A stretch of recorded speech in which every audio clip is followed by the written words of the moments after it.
তাদের এমন আদর্শ দিয়ে বিজয় করার সময় এসেছে, সে যেন বাসায় গিয়ে বলে যেই ছেলে মেয়েগুলোর জঙ্গি মনে করতাম এদের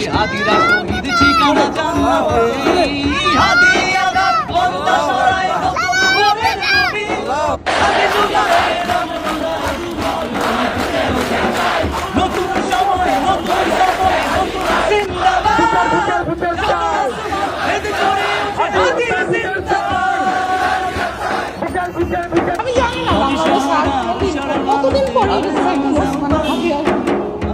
যে আমার